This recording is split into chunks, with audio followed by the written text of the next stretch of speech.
Good morning, all. I seem to have some kidney stone issues, so here's what I'm doing for the day. I'm going to discuss everything we're going to talk about in class, and I'm going to email you the Hellenistic philosophy quiz, so we won't be behind. Last night I graded the annotated bibliographies and the outlines, and here's some things that we need to talk about. I know I emailed this to you before it was due, but I think a few of you didn't look at the email, so we don't have time for revision, but I'm explaining, well, just for future, because you may have to do an annotated biblio for Civ. The biggest thing is this.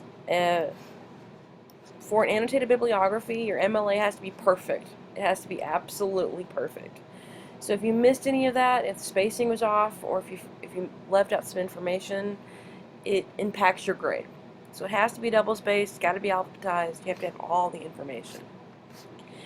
The biggest thing was this. When you're abstracting, you need to make sure you're summarizing, not just kind of using words to take up space. Here was the biggest thing you absolutely cannot do in an annotated biblio. You can't say this was a good article. It talked about Odysseus and his son. It also talked about women. This will help me in my paper because I also talk about Odysseus and women. It's not going to work. It's very different than a perfect MLA annotated bibliography that summarizes kind of like this. Sorry. You'll notice this one says, while many scholars study the theme of Xenia or Nostos in their critical analysis of Homer's The Odyssey, Dr. Doe examines the specific relationship that Odysseus has with his maturing son Telemachus. As Telemachus grows into the hero of the epic, so changes his interaction with female characters. Doe argues that Telemachus' rate of maturation is somehow connected to both his and Odysseus' relations with the women in the epic. Do you see the difference between that and this article talks about Odysseus? I will also talk about Odysseus. Also, never use the following sentence structure when abstracting or summarizing. It says, you can never begin a sentence with that. A lot of you, I said that, so you changed it to, it discusses. It's the exact same thing. A source cannot talk or say, you're personifying it. Okay? Let's see, what else we have? Here's the other one. This assignment was an annotated bibliography and an outline. That's crucial. You'll notice that I mentioned it in the email. It was mentioned in class. It is labeled that on Jupiter grades, and it's labeled that on Turnitin. So if you miss the outline or the annotated biblio, then that's a big chunk of your grade. Now, a lot of you guys, I totally understand, you had an issue trying to upload one document on Turnitin, so you'd email me it, and that's fine. Okay, that's absolutely fine. And I think I got everybody's posted. So you need to go look at Jupiter grades and see what's been noted and why. Also, the outline should have all your major points with specific information. You can't just note women in epic. And you need to know specifically what women will be included, why they'll be included, where the primary documentation is going to come from, and how it leads to your next point. Okay. Finally, let's make sure you summarize sources, you don't analyze them. So there's no reason to tell me this was a good source that was written well, and it will help me explain the difference between gender roles in these epics. Because you're analyzing the source, you're not abstracting it. And I saw that a few times.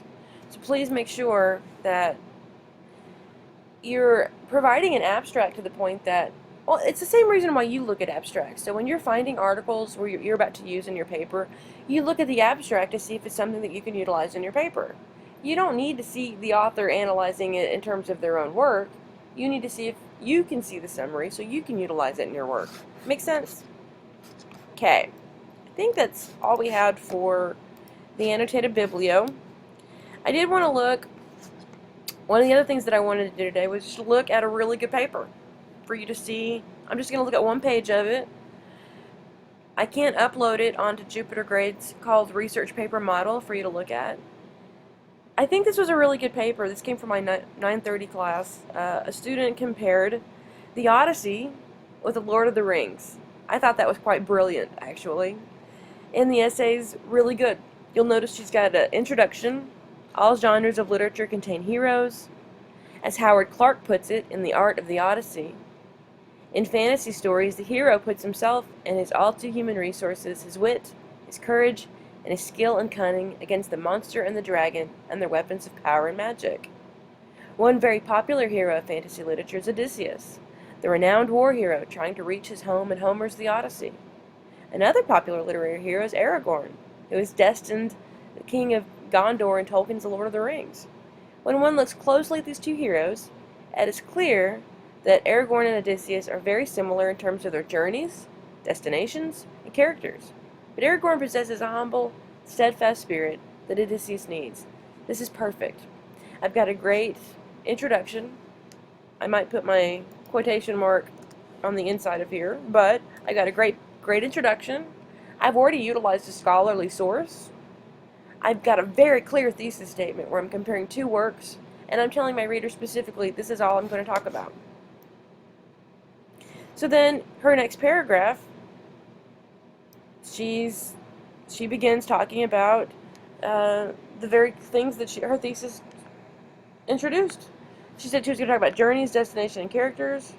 Well, from here on, she's going to talk, this first section, she's going to talk about journeys.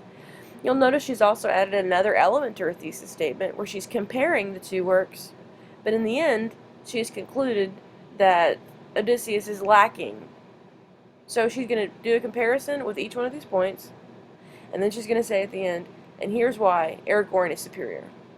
It's perfect. It's a great idea. So the journeys of these men have similarities on different levels. Good topic sentence. In their respective stories, Aragorn and Odysseus start out as wanderers, looking nothing like who they really are, and waiting to go to their homes.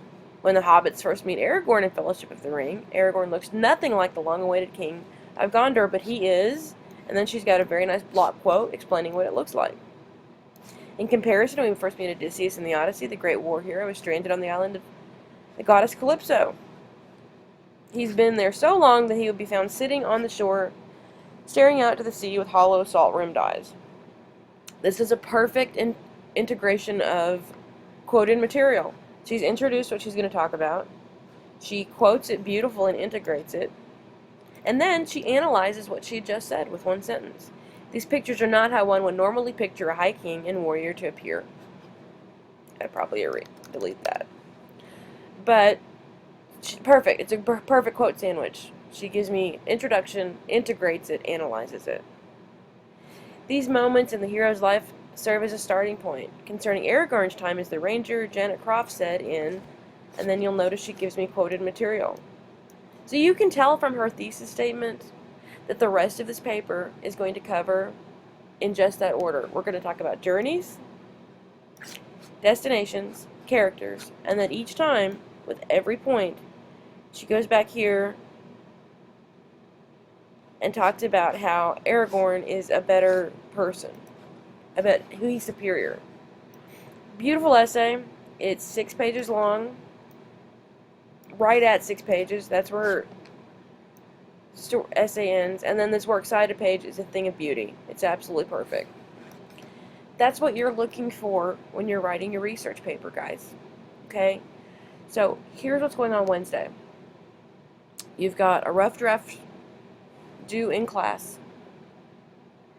We're going to do some peer editing, and then we're also going to review for your final. So no matter what, I'm going to be there Wednesday if I've got to be hooked up to an IV.